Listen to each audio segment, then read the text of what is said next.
За студид Mobicom Group-ийн хэрэглэгчийн experience-ийн газрын захирал Гэрэл Бадан хүрэлцэн ирсэн байна. За Дүмбэрэгт тавтаа морил. За тэгэхээр ихний асуултаараа мэдээж Mobicom компанийн хувьд бол үүсгэн байгуулагдсанаас хойш 30 жилийн хугацаанд өөрөө холбооны салбарт ерөөхдөө тэргүүлэх байр сууриас амжилттай хадгалж ирсэн байгаа даа. За мэдээж хэрэглэгчийн чиг хандлага одоо хэрэгцээ шаардлага бас танай компани үйл ажиллагаатай нэгт холбоотой байдаг болов уу гэж харж байгаа. Энэ хугацаанд ер нь танай компани зүгээс бол хэрэглэгчийн одоо experience-ийн түвшинд ямар стратегтэй ер нь ажиллаж ирсэн гэж та нэг дүүнэж ирв. Яг энэ жил Mobicom корпорацийн хувьд 30 жилийн ойгоо өгтөж байна. Тэгээд энэ бол зөвхөн Mobicom Group компани 30 жилийн ой биш, Монгол улсын одоо Монгол улсад өөрийн холбооны одоо анх удаа үүсэж хөгжсөн түүхэн жилүүд болж байна л да. Тэгээд Mobicom корпорац яг хэрэглэгчийг одоо хэрэглэгч төвтэй байж асар олон ажлуудыг хийсэн. Гэхдээ сүүлийн одоо 22 оноос хойш бид нар хиймэл оюун суурилсан маш олон бүтээгдэхүүн үйлчилгээг зах зээл дээр нэвтрүүллээ. За тэр дундаа хамгийн одоо эхний одоо маш амжилттайгаар хэрэгжиж байгаа технологи бол AI scoring хэрэглэгчдэрээ хийгээд хэрэглэгч ямар ч урдчилгааны төлбөргүйгээр ямар ч хүүгүйгээр 10 сая төгрөгийн одоо гар утас төхөөрөмжийг одоо шууд худалдаа авах боломжийг бүрдүүлсэн. За хэрэглэгчийн төлөлт бол маш өндөр хувьтай, авлага бараг маш одоо 2% арай хүрэхгүй түвшинд ингээд баригдаж байна. Тэгээ энэ хиймэл оюун суурилсан бүтээгдэхүүний зах зээлд нэвтрүүлснээрээ хэрэглэгчид санхүүгийн дарамтгүйгээр шинэ технологиг шууд ашиглаад явах боломжуудыг бүрдүүлсэн нэг одоо бас нэг одоо давуу тал юм болоо гэж харж байна. За яг контакт центр дээр бид нар 2024 оноос AI эйжентүүд буюу манай контакт центр дээр одоо роботууд хэрэглэгчийн асуудлуудыг шийдвэрлэж байна.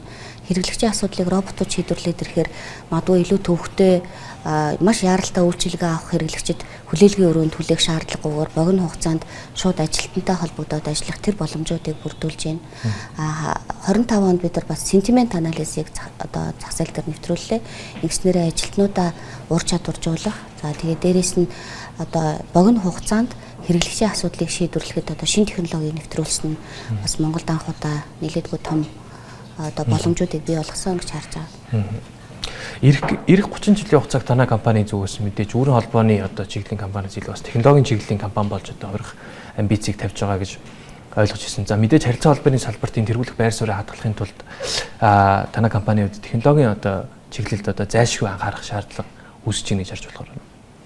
Тийм, телкогоос илүү техко руу шилжилтүүд бид хийж байна. Ирэх 30 жилд бол бид хэрэглэгчид яг хэрэглэгч юу хүсэж байна гэхээсээ илүүтэйгээр хэрэглэгчид яг юу хэрэгтэй вэ те технологийн одоо шинэ технологийн инновацийг ажилтан хэрэглэгч компанид ямар өгөөж болон боломжуудыг шинээр бий болгох вэ гэдэг дээр нэлээд төвлөрж байна.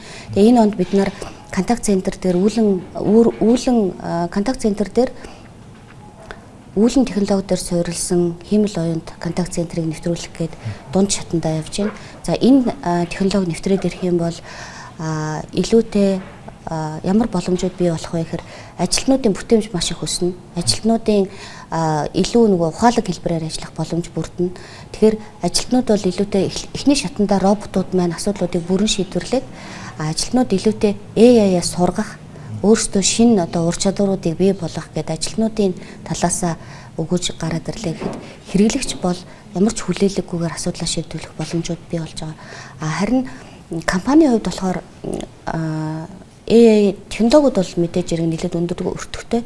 Бүх компани яг тэр шинэ технологиудыг шууд аваад хэрэгжүүлэхэд нэгдүгээр туршлах хэрэгтэй, цаг хугацаа хэрэгтэй, өртөг шаардлагатай тийм.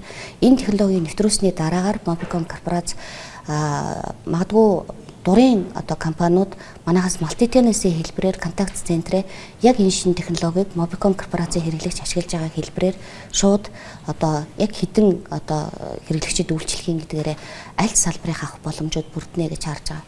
Өнгөрсөн хугацаанд бид нар өнгөрсөн 2 жилийн хугацаанд их нялхсын төв болон хүрээ амарч газарт бид нар одоо яг хүн төвтэй байх, хэрэглэгч төвтэй байх гэдэг дээр нь зөвлөх үйлчилгээ үзүүлж ажилласан.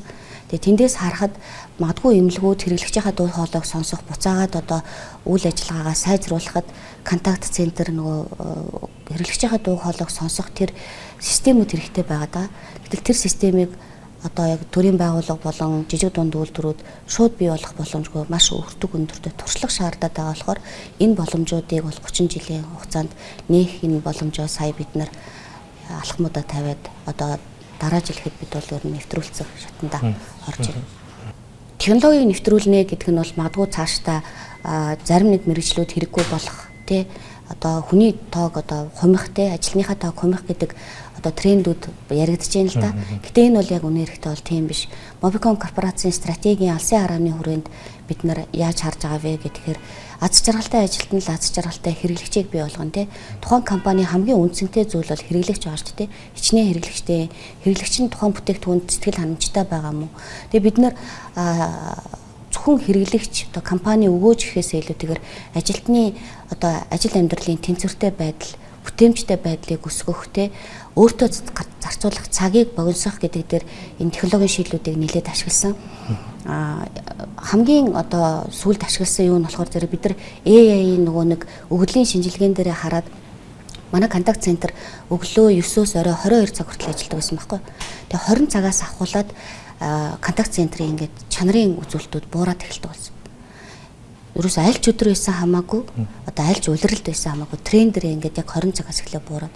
Тэгээ ингээд харахаар 20 цаг гэхэд гадаа ингээд бүрэнхий болонгууд хүнд юм мелатонин гэдэг юм гормон ялгарт юм л да. Тэгэхээр цаанаасаа ингээд юм нойрмог байдал илэрхтэй байглаасаа дээрээс нь дахиад ажилтны угаасаа бүтээмж буурд юм байна. Тэгэхээр угаасаа бүтээмж нь буурж яхад заавал дуудлаганд суулгаад хэрэглэгчийг ингээд яг бүрэн сэтгэл ханамжтай шүүлжлэх шаардлагагүй юм байна гэдэг дээр бид нар одоо дата анализууд дээр ажиллаад AI технологиудын тэр одоо трендүүд дээр одоо тулгуурлаад мэдээд одоо тоон анализ дээр ашиглаад бид нар ямар дуудлагыг роботоор барагдуулах юм, ямар дуудлагыг одоо ажилтан барагдуулах юм бэ гэдэг дээр ажиллангуудаа контакт центрийнхаа цагийг багасгасан. Дээрээс нь контакт центрийн ажилтнууд 7 хоногт нэг л өдөр амардаг. Яг л ээлжээр ажилладаг учраас офисын ажилтнууд бол 7 хоногт 2 өдөр амарж байгаа шүү дээ. Тэгээ бид нар энэ технологиг ашиглаад энэ шийдэл дээрээ ажилтнуудаа 7 хоногт 2 өдөр амраадаг болсон. Тэр ажилтнууд хайртай хүмүүстэйгээ гэр бүлдээ өөртөө цаг зарцуулах болоод ирэнгүүт илүү тайван, илүү аз жаргалтай, илүү одоо ажилдаа илүү өндөр бүтээмжтэй болж ирсэн. Тэгэхээр бид нар юу хэлэх гээд байна гэхээр эхлээд таны ажилтан өөрөө таатай, өөрөө баяр баясгалантай ажиллаа дуртай хийж одоо хэрэглэгчийг илүү сэтгэл ханамжтай өвчлөх боломж бүрдэнэ.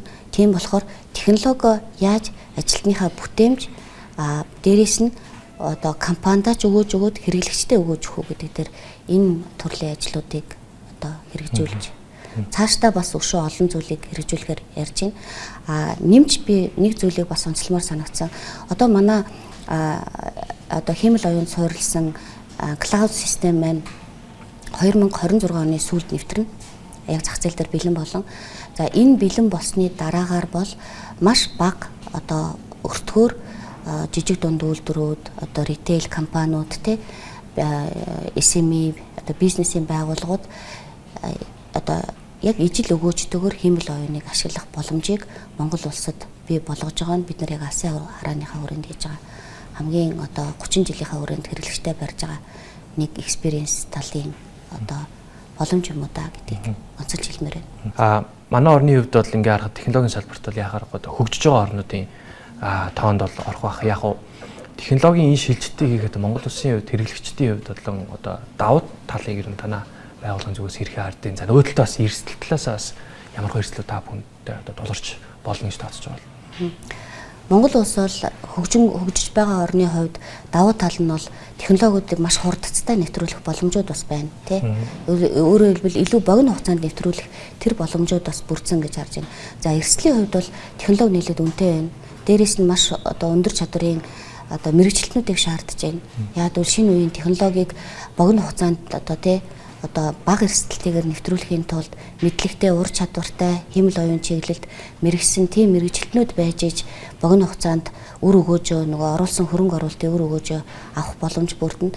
Энэ талаасаа бол бас одоо сорилтууд бол байна. Гэтээ бид нар 2022 оноос хойш зах зээл дээр бүтээгдэхүүнүүд гаргаж ирээ тэр нь биднэрт өгөөд эхлэхээр зэрэг одоо харьцангуй бас одоо хоригдлуулсан туршлагынхаа хүрээнд бусдад бас тодорхой хэмжээгээр зөвлөхтэй магадгүй яаж одоо одоо based эйжентүүдийг build up хийх, sentiment анализыг аль салбарт ямар хэлбэрээр бий болгохыг нөгөө өгөгдлийн сан буюу knowledge base-ийг яаж build up хийх гэдэг дээр бол олон давуу тал одоо олон туршлагыг одоо ингээд хамтдаа Монгол одоо том компаниуд хоригдлуулж байна даа л гэж харж байна да.